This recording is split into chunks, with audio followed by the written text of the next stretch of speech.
Hey everybody, this is Geronimo Brown with Superhero Station. Remember, Superhero Station is sponsored by Heroes Worldwide. Heroes Worldwide is the subscription box service. Offers Funko Pops, action figures, graphic novels, comic books, and all kinds of cool collectibles. So definitely check out Heroes Worldwide. So again, this is Geronimo Brown. I'm back again, and this time I just checked out Guardians of the Galaxy Volume 2. Now, I'm going to give you guys just a quick little rundown. I'm not going to try to spoil a whole bunch of stuff for you, but what I will do is to kind of provide a little bit of context. So some of the things you might be seeing. As far as the movie goes, I liked it. I thought it was a pretty good movie. However, I will throw out this little caveat. I think it might be a little inaccessible for folks that aren't that familiar with kind of like the cosmic, esoteric, sector of the Marvel Universe. Because a lot of the stuff, when you're talking, Ego, you're talking Elder Universe, you're talking, the Guardians, you're talking characters that people aren't all that familiar with. So they're kind of, just going off of what they see in the movie. And because this movie deals a lot with those kind of out there characters, again, if you're a big Marvel head and you're into a lot of the cosmic level stuff, I think you'll like it. I think you'll love it. But if you're not into that stuff, I wonder, can it hold your attention? I mean, I hope so, because one, we definitely want to see more movies like this made. I just don't know how accessible this movie is going to be to the larger audience, like the first one was. I mean, the first one was really enduring, really endearing to a lot of folks. This one, I don't know. Like I said, I don't know if it's accessible. Definitely, like I said, check it out. If you think you're going to want to actually delve a little deeper, go back and read some of these comics after the fact, definitely go check the movie out then, and then, you can check out some of the stuff that I'm going to mention in this video, because, again, I want to give a little context. Now, one thing, there are count them, 5 post-credit scenes in this movie. Some of them are funny, some of them actually have some important information about stuff that happened already in the continuity and stuff that's going to happen. So again, that's what I want to do. I'm going to provide a little bit of context. So the first thing I'm talking about is Stan Lee. Now, one of the things that's pretty cool is we got a confirmation of the fan theory that the character that Stan Lee plays in all these Marvel movies is actually the same guy. And so one of the credit scenes, we see him talking to the Watchers, and I'll get to them in a second. But it's cool because he's kind of regaling them with stories. And, it's always cool to see Stan Lee while he's still here. And hopefully he'll be here forever. But, while he's still here, we definitely, it's always a pleasure and a treat to see him. He's definitely an icon. The Watchers. So in this continuity, we see the Watchers now. Who the Watchers are. They are these ancient beings that from the far-flung reaches of space. Each of them are assigned a sector, and their job is to observe and record what happens in that sector. Now, in the Marvel Earth continuity, Uatu is our Watcher, and the 3 beings that you see, although all 3 of them look like Uatu, in the comics they actually have their own name and their own appearance and slightly varied appearance. But here it was cool seeing the Watchers, because what that really means, I mean, it's a known thing in the Marvel Universe that when you see the Watchers, that means big things are going down. Because when those guys show up and those guys start doing stuff and they start, because what they do is they have, especially Uatu, he has a tendency to kind of break his code. Now, they have this kind of prime directive kind of thing where they're not supposed to interfere, but he breaks it when it's so important. And with the looming Thanos threat hovering overhead, him, showing the Watchers kind of purports that, hey, this is something dangerous is about to go down. So definitely it's cool to see that. We see Howard the Duck. We see him jet setting. We saw him in the first Guardians of the Galaxy, Volume 1. We saw him in the Collector Studio. Now you see him kind of jet setting around the cosmos, and it's pretty cool. Go back and actually watch the movie from, I think, 85 or 86 or something like that. I watched it a ton as a kid, so it's awesome seeing him on the big screen. Let's see who else. We got the Hoff, David Hasselhoff.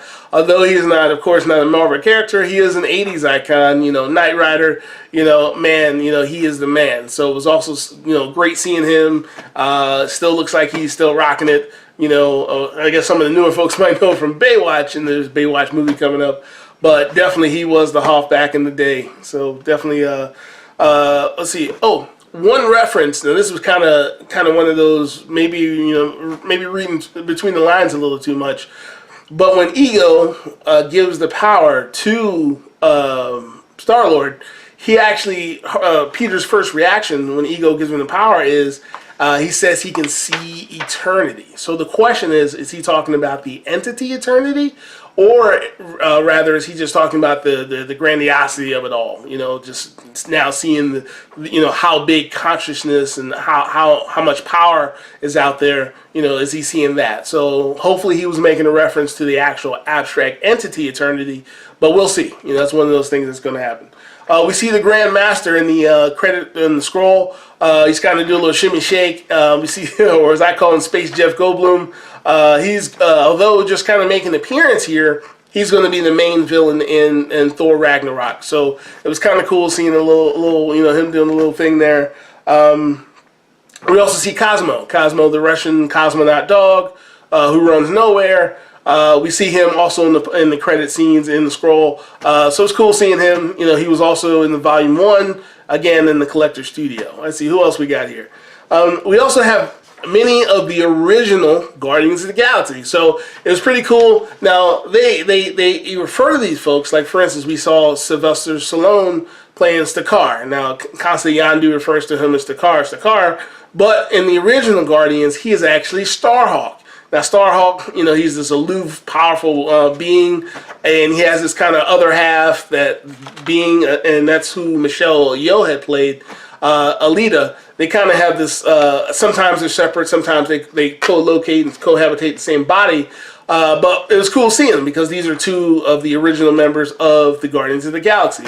We also have, you see Stallone's right-hand man, Stakar's right-hand man, Martinex, that's a diamond-looking guy. He's the, I think he's Martian. He can shoot fire or ice out of his hands. We saw big Ving Rhames when he's not slinging Arby's. He's looking all diesel and swole. He's actually supposed to be Charlie 27. He's the muscle of the group of the original original Guardians of the Galaxy. Let's see, we also got Miley Cyrus, supposedly the little computer that was talking was Mainframe. That's their semi-sentient computer. Apparently, again, Miley Cyrus did the voice, but Mainframe is their computer. And again, if you are not familiar with the Guardians of the Galaxy, the original group, these guys were, I think they're in the 31st or 33rd century, and what they do is they're originally were fighting the Church of Universal Truth. There's this super powerful church in the future, and they're taking over everything, and these guys are fighting against them. And then eventually they find other threats in the far-flung future to fight against. And essentially these guys are, a little more than just like an Avengers in space. These guys are more of the freedom fighters. They're not necessarily the kind of contract bounty hunters that we see with this group, at least in the cinematic universe. And like I said, they were kind of rebooted in the 2000s. But out of the original group, like I said, we got to see Starhawk, we got to see Alita, we got to see Martinex, we got to see Charlie 27 and Mainframe. We also got to see Krugar. Now, Krugar, he's what's cool. Now, let me just kind of backtrack for 1 second. Two things that are pretty cool about going back and reading the Guardians of the Galaxy. Now, I grew up reading this stuff, and a lot of, like I said, cosmic level Marvel fans, you'll know exactly what I'm talking about. But for folks that don't know, like I said, I'm going to give a little context. So the two cool things about going back and reading a lot of those trades of Guardians of the Galaxy is you'll figure out two things. One, what happened to a lot of the guys from the current continuity. So you'll find out, now the Silver Surfer doesn't use a board, and he has a quantum bands, and he's super powerful, and he has this kind of symbiotic relationship with Galactus now. You get to see stuff like Ghost Rider. Ghost Rider now, he has this almost like Lobo in DC. He has this motorcycle that flies through space now. He's delivering his judgment and his vengeance, across the universe now. So you get to see those same characters that we're familiar with now, but you get to see them, in the far-flung future and how they've changed and what they've gone through. You get to pick up on a lot of those characters. Like, for instance, the Punisher, of course, the Punisher, the mortal man, he's dead, but in the far-flung future, there's an actual, tribe that's like this clan of Punishers, so you get to see cool stuff like that. The other thing that you get to see when you read those old Guardians, the series with the old team, you get to see stuff like Krugar. Now, Krugar is the current Sorcerer Supreme of that future generation. Now, he's super powerful. You know, he's got the Eye of Agamotto. You know, he's super powerful, just like, you know, Doctor Strange. And like I said, you get to see characters like him. You get to see characters. Let me just give you one.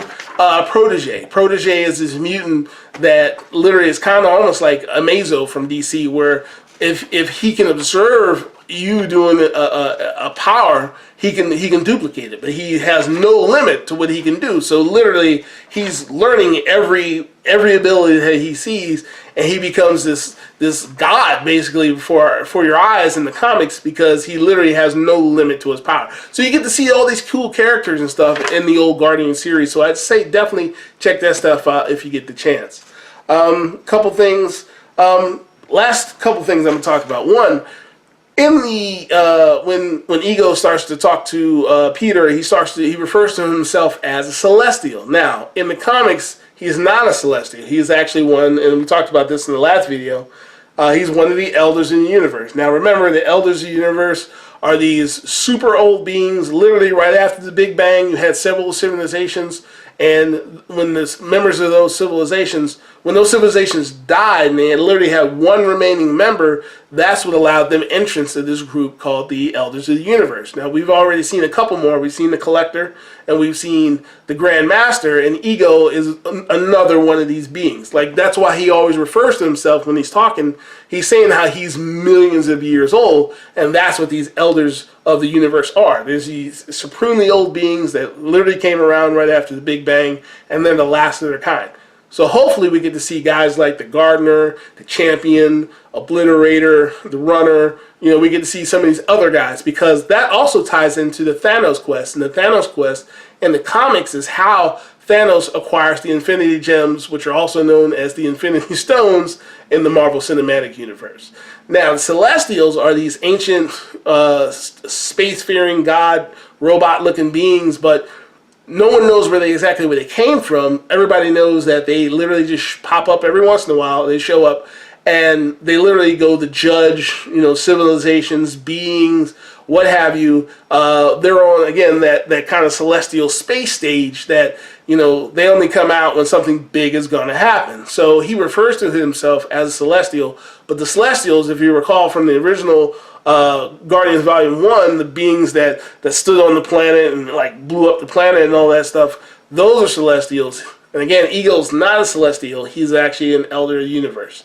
Now, the last thing I'm going to talk about is we saw in one of the post-credit scenes the Cocoon. So you see Aisha, who's the head of the Sovereign. She is actually her, is being named her. And she came after, in the comic continuity, after Adam Warlock. Now, Adam Warlock was created by this group called the Enclave, and what they did was they designed the perfect human being, the perfect humanoid, this golden skinned guy that literally, you know, he was perfect morally, he was super durable, he was powerful, he can, you know, energy blast, you know, he had this crazy mind and all this stuff. But he rebelled against this Enclave, and he left, and then they decided to run their experiment again. But this time they created Aisha, or her, or Paragon, or later Kismet, and all these other things. But in the comic continuity, he came before her, rather than, and like we saw in the post-credit scene, that she is creating him. Now, the reason why this is important is because Adam, and he eventually becomes Adam Warlock, is actually, you know, some people refer to him as this kind of space Jesus kind of figure. That's a bit much for me, only because he's more of a jerk.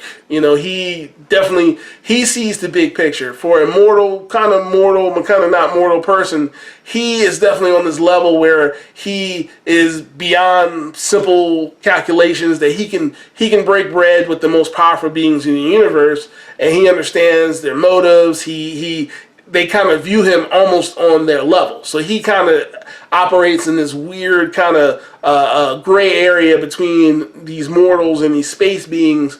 And what's cool about him is he's, like I said, the linchpin, because in, you know, Avengers Infinity War and Guardians Volume 3, and I'm sure what other movie is going to be out, as they battle, Thanos, and if and when he gets the Infinity Stones or Infinity Gems, essentially Adam Warlock is going to be the creature, the person, the linchpin to defeating him. So that's why this is so important when you see him, and we've been waiting, because apparently James Gunn came out and said what we thought we saw in Volume 1 with the Cocoon and the Collector Studio was not actually Adam Warlock.